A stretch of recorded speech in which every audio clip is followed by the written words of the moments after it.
Certains jours, certes toujours, certains jours, parce que c'est vraiment qu'une seule journée dans l'année, ça s'appelle le Virage de Mulsanne. En fait, c'est une association et en même temps une grande manifestation. La veille des 24 heures, c'est Claude Ouvrard, le nouveau président qu'on accueille. Bonjour Claude. Bonjour, merci de m'accueillir Pascal. Et on va parler d'une animation incroyable. Moi j'étais très surpris de constater tout ce qui va se passer sur le circuit, carrément, à Mulsanne. En face de vous, quelqu'un que vous connaissez évidemment bien, Daniel Levoyer, bonjour. Bonjour. Daniel Levoyer qui vient nous parler de la vie Mansal et Sartoise. Et comme chaque année, il y a évidemment à ce moment-là quelque chose qui est consacré à un article. Un dossier. Et on sera présent à Mulsanne. Ah aussi. Aussi. Bon, le dossier, on peut le dire tout de suite, c'est Cortange, la saga de Cortange. C'est très intéressant. On en parle tout à l'heure. Bon, commençons par le Virage de Mulsanne. Alors, évidemment, tout le monde connaît le classique British Welcome de Saint-Saturnin. Ça, c'est, on va dire, au nord du Mans. Il fallait qu'au sud du Mans, il y ait un pendant, en quelque sorte. Et c'est Mulsanne qui a décidé de s'y coller il y a quelques années maintenant. Oui, tout à fait. L'association a été créée en décembre 2011 et donc nous sommes déjà arrivés à la 4e édition de notre exposition de véhicules. Et ça a particulièrement grossi vite, je trouve, parce que vous avez un programme, ma foi, assez complet. On ne peut pas s'ennuyer. À partir de quelle heure le matin? À partir de 9h, c'est ça? Donc on commence à 9h le matin et l'animation va se terminer vers 16h. On essaie d'avoir un programme le plus important possible pour que les personnes qui vont venir à Mulsanne aient envie d'y rester 1 heure, 2 heures, peut-être la journée, parce qu'il y aura plein de belles choses à voir. Oui, oui, sachant qu'à 16h, tout le monde prend sa bicyclette et va à la parade. Oui, tout à fait. La plupart des collectionneurs vont soit prendre le tram, soit prendre la voiture, ou autrement peut-être rester et aller sur d'autres animations. Oui, Télocher, j'ai appris qu'il y avait quelque chose au garage des Prés, enfin ex-des-Prés, voilà. À Télocher, c'est ça? Il y a une petite animation effectivement autour de Porsche. Et donc nous sur Mulsanne, cette année on a mis à l'honneur Peugeot. Voilà, parce qu'il y a beaucoup de choses à faire et à dire autour de Peugeot. C'est marrant, il en sera question d'ailleurs de Peugeot tout à l'heure avec notre ami Daniel, puisque Cortange, Charles, a couru sur le tarmac de Peugeot pendant de nombreuses années. Donc Peugeot, pour tous les goûts, j'allais dire, et de tous les styles. De tous les styles, de tous les goûts, puisqu'effectivement, nous espérons avoir beaucoup d'anciennes Peugeot qui soient exposées au Virage de Mulsanne.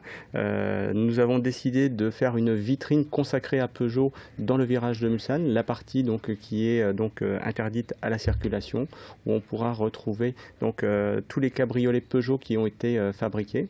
On retrouvera également d'autres modèles Peugeot anciens. Et puis, à côté de cela, on en a parlé tout à l'heure, c'est la Arcar qui sera donc également présente. Le projet RCZ que l'MTV... Que personne n'a jamais vu, puisqu'elle est en construction. Elle est en construction, mais par contre, le scoop, les premiers qui la verront, c'est ceux qui seront à Mulsanne, dans le virage, à 10h, le 12 juin, puisqu'on a prévu donc, de dévoiler la voiture à cette occasion. Ça va être sympa. On est impatient de connaître effectivement le lauréat. Il y a eu des... alors ça, c'est intéressant aussi, mais ça, vous le découvrirez avant sur LMTV. Il y a eu des lauréats qui ont écrit Dubaï, etc. Enfin, c'est assez amusant. Des lauréats, des participants, je veux dire. Bon, donc l'originalité quand même de l'opération de Mulsanne, c'est que vous l'avez dit, c'est une partie de la piste que vous allez envahir en quelque sorte. Oui, tout à fait. Au début de l'association, on avait en projet d'arriver sur la piste. Les 2 premières éditions se sont passées dans les rues de Mulsanne, mais rapidement on a vu que les lieux n'étaient plus appropriés et nous avons réussi à obtenir les autorisations pour exposer les véhicules directement sur la piste. Et donc l'année dernière, notre animation était uniquement sur la piste dans la journée. Et bien cette année, nous renouvelons l'opération et donc le plaisir pour l'ensemble des propriétaires qui vont venir exposer leurs véhicules, c'est de pouvoir dire j'ai stationné mon véhicule sur la piste, là où les acteurs des 24 heures vont en découdre pendant tout le week-end. Ils vont pouvoir découvrir d'autres beaux véhicules et puis surtout, il y a une animation que l'on maintient depuis 3 ans. C'est un studio photo souvenir avec un de nos partenaires. Alors vous pouvez le citer, ITF Imprimeur, sans problème. Voilà, et on n'aura pas de problème avec les autres imprimeurs. Et donc ITF Imprimeur va pouvoir en 2 heures sortir un poster de cette voiture sur la piste, sur décor naturel. Donc c'est une prestation qui est payante et on peut le dire, c'est seulement 10 €. Mais par contre, vous partez avec un superbe souvenir en disant ma voiture était sur la piste. Alors soyons précis, c'est-à-dire que quelqu'un peut venir avec sa propre voiture, c'est ça? Voilà. Et se faire photographier sur la piste, la vraie des 24 heures. Voilà, tout à fait. Donc on a positionné ce studio photo à un endroit précis, près d'une passerelle, et on pourra voir en fond la piste et donc s'imaginer en découdre avec les autres acteurs des 24 heures. C'est quand même très sympa. Bon, alors des expositions, vous avez évoqué les Peugeot, il y a des Morgane aussi qui vont être exposées. Hein. Alors nous avons une Morgane Wheeler 3 qui va être exposée puisque l'écurie... Wheeler 3, ça veut dire 3 roues. Hein. Voilà, tout à fait. L'écurie Okrasing, donc qui est une écurie locale, eh bien, soutient l'association et va venir exposer donc la Wheeler et puis également le chocard d'une voiture qui a couru en 2013 les 24 heures. Là aussi, on est sur une voiture qui avait été donc décorée et qui remporte un franc succès auprès de la foule. Donc elle sera exposée au virage de Mulsanne avec également la Peugeot 908 qui a gagné donc la compétition donc il y a quelques années. Bon, puis vous aimez les belles choses, donc vous avez décidé d'exposer les œuvres de Retombs et de Jacques Paoletti aussi. Oui, tout à fait. Hein, le projet... Ils seront là et ils viendront rencontrer donc le public, dédicacé pour également Retombs, puisque Rennes nous a rejoint cette année et avec un projet sur le long terme. Il nous fait nos illustrations sur nos affiches et sur nos plaques rallye.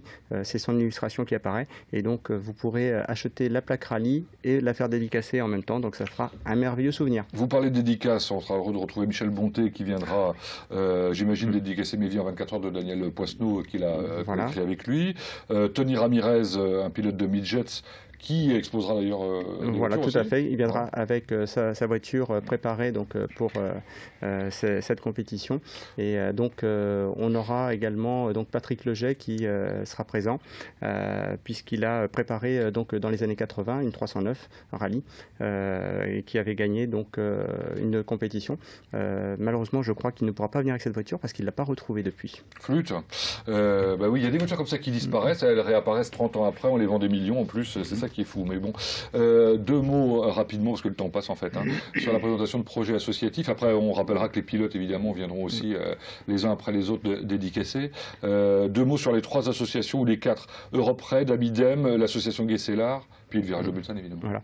Donc notre envie est de pouvoir aider d'autres associations à communiquer sur leurs projets et ainsi eh bien, pouvoir réussir donc, celui-ci. Donc je parlerai de Europe Raid rapidement, qui va distribuer donc, au mois d'août dans des pays donc, européens, ex-Yougoslavie, voilà, donc des fournitures scolaires donc, dans des écoles ou dans différentes structures.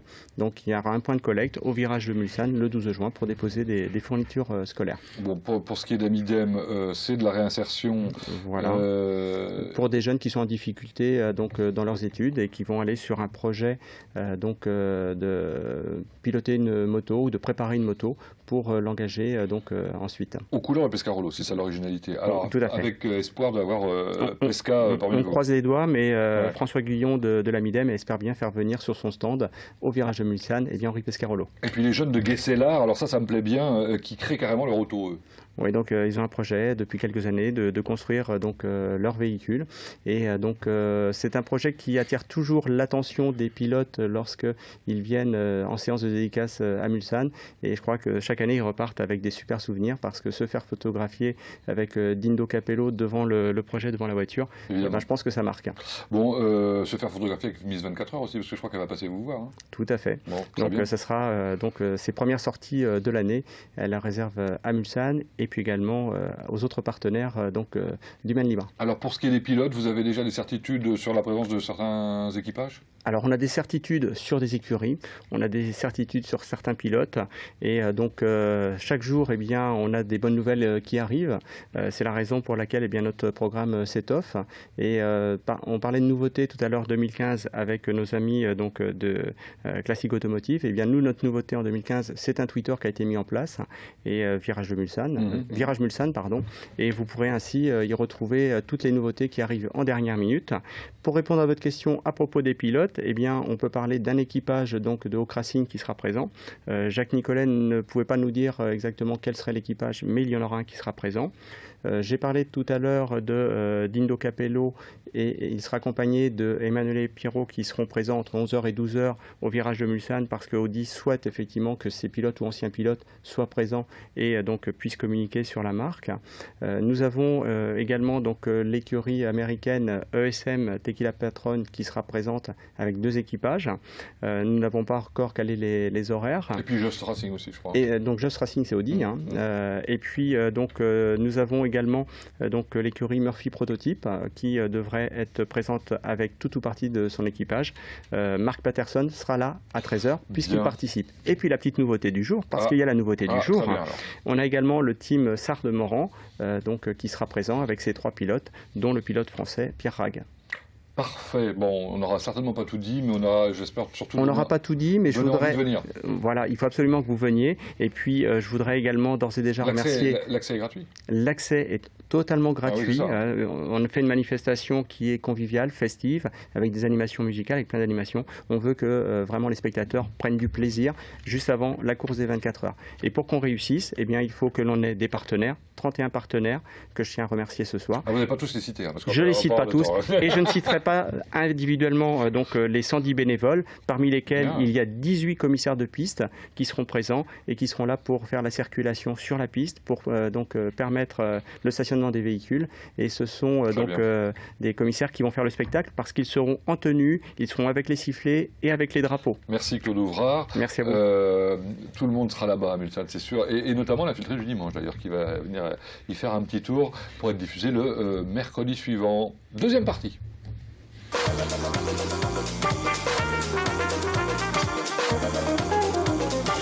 Et le voyez, le circuit, vous le connaissez par cœur, j'imagine. Pas mal, oui. Dont le virage de Mulsanne. Dont le virage de Mulsanne, mais particulièrement les stands également. Il a bien changé le virage de Mulsanne quand même, parce qu'avant, il y avait... il y avait les vieux tas de sable, et puis... Mais oui, non, mais d'ailleurs, c'était joyeux de voir les voitures s'ensabler, si j'ose dire, et puis les gars à l'appel ne pas réussir la plupart du temps. C'était marrant. Bon. Une autre époque. Et ben voilà. Daniel, vous allez nous présenter la nouvelle vie mancelle et sartoise. Oui. Pas mensuelle d'ailleurs. Hein. Combien par an? On est tombé à 5. Oui, vous étiez 6, maintenant c'est 5. Hein. Oui, on laisse passer les vacances. Bon, un spécial 24 heures du Mans, Maison Pogouaille comme moi, Faïencerie Guillemets Le Mans, c'est ce qui est en titre. Moi j'ai choisi de parler de la saga de Cortance, de la table du Conseil national de la résistance et du musée de la musique mécanique, et puis la Faïencerie Guillemets. Très bien. Ça vous va? Ah, très bien, parfait. Bon, alors on découvre d'abord Cortance. Alors, en l'occurrence, c'est l'écrivain Gérard de Cortance. Gérard de Cortance. Qui écrit carrément chez vous. Petit prix Renaudot. Oui, s'il vous plaît, 2002. Oui, exact. Comme quoi, on ne se refuse rien à la vie mancelle et sartoise, il faut le savoir. Bon, mais c'est gratuit. Hein. Un article nostalgique à l'état pur, quoi. Oui, sorte, hein. Puisque c'est quand même, qui dit saga, dit le grand tonton, ben, ma foi, ça a été un pilote émérite, qui a fait pratiquement toute sa carrière, voire presque toute sa, oui, je dis bien pratiquement, sur Peugeot. Mais en 53, il a conduit une Talbot Lago. Donc ça, il a fait un tout petit écart de piste, si j'ose dire, qui lui a plus mal réussi. Alors on découvre dans cet article qu'il courait sur Darlmat. Darlmat qui était effectivement très copain, si j'ose dire, avec les deux Cortance, c'était les Peugeot. Et donc il y avait un carburateur, 73 chevaux, 170 km/h et une boîte Cotal. Alors ça c'est intéressant, la boîte Cotal, c'est une boîte 4 vitesses, avant et arrière. On pouvait faire... Certainement, alors là je suis totalement... Oui, mais je ne suis pas l'auteur du dossier. Et quant à la mécanique, alors là... mais c'est vrai que c'est fabuleux, c'est des voitures, c'était pas facilement maîtrisable certainement, mais ça y allait. Hein. Et on est dans les années 37, 38. Ouais, hein. Et on découvre, alors dans les années 50 cette fois-ci, que il nous fait, donc Charles de Cortance, hein, un raid africain. Oui, parce qu'il ne se contentait pas de venir sur la piste locale, à Monte-Carlo ou dans d'autres circuits européens ou mondiaux. Il partait à la rencontre des zèbres. D'ailleurs, il y a une belle photo d'un zèbre qui vient un petit peu voir ce qui se passe à l'intérieur du bolide. Enfin, du bolide, c'est une 203. Oui, c'est une 203. Oui, un on peut dire, oui, pas franchement le bolide, mais enfin bon, c'est assez marrant. Et alors, sur des pistes défoncées, bien entendu. D'ailleurs, on retrouve un petit peu le même état d'esprit que les 4 chevaux que j'ai traité l'année dernière et qui, elle aussi, faisait l'Afrique. C'est la même époque. Voilà. Alors, la saga de Cortance, c'est pas seulement le grand-oncle, c'est Madame de Cortance. Madame de Cortance, alors qui était... Pilote au Monte-Carlo. Oui, c'était une des rares femmes à avoir pris le départ à Monte-Carlo, sans casse d'ailleurs. Et c'était l'épouse du fameux Charlie, qui était Charles de Cortance, pour les intimes, Charlie. Et puis le fils, André de Cortance, qui a été ingénieur... Renault. Alpine, oui. Alpine, voilà. En l'occurrence, 67-68. Absolument. Alors, quand je dis que c'est un peu nostalgique, il y a aussi un article sur la 203 de papa. Ouais. Enfin, bon, ça c'est... 203 qui a participé aux 24 heures en 52 et 53. On oublie ces choses-là. Bon, à découvrir. Donc, un article sacrément fouillé par Gérard de Cortance. Ensuite, alors surprenant, la table du Conseil national de la résistance qui se retrouve à Dolon et en l'occurrence à côté du musée de la musique mécanique. Il y a effectivement... L'un n'ayant pas de rapport avec l'autre.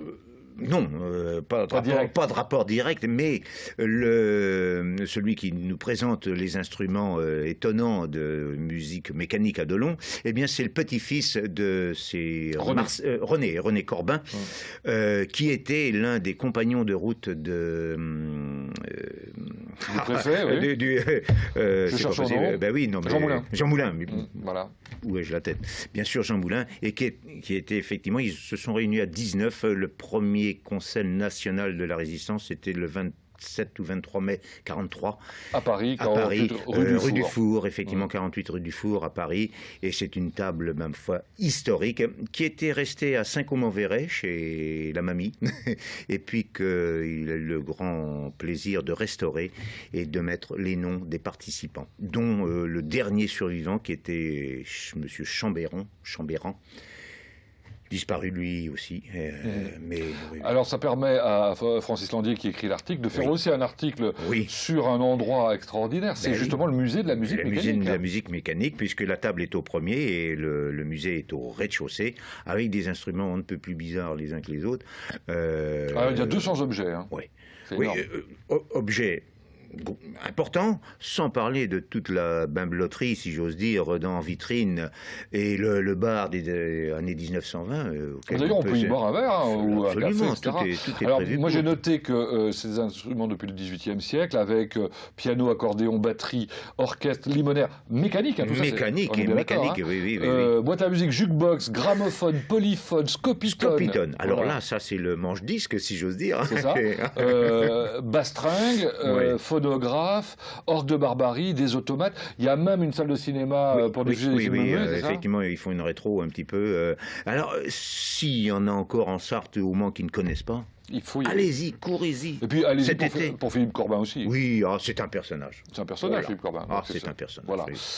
Allez, on termine en quelques mots avec la faïencerie Guillemet. Alors, moi, j'aurais le plaisir de voir des photos parce que ça nous permet de revoir ce qui n'est plus, puisque maintenant c'est le centre des Jacobins. C'est le centre des Jacobins, c'est l'entrée de la FNAC, ou tout du moins de CA. C'est le 2 rue des Jacobins et le 9 rue Claude Blondeau, qui était la rue Saint-Dominique, dans un passé assez lointain quand même. Effectivement, c'était un magasin de qualité qui est parti de Conneré et qui, en 72, quand ma foi a fallu déguerpir parce que construction oblige, est parti au Maillet, rue des Maillets, avant que ce bel établissement ferme, comme bien d'autres, hélas. Enfin, une belle histoire à découvrir, qui est née en 1811 à Conneré.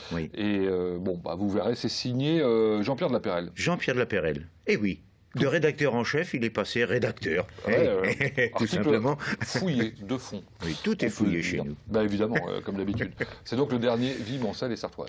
Bon, sinon, vous avez bien noté, c'est à partir de 9h jusqu'à 16h au Vierge de Mulsanne que vous avez tous rendez-vous. Le 12, vous y serez. Eh bien, c'est ce que je disais à M. Ouvrard. Exceptionnellement, je ne serai pas présent cette année aux 24 heures. Je pars dans la nuit de jeudi, après les essais.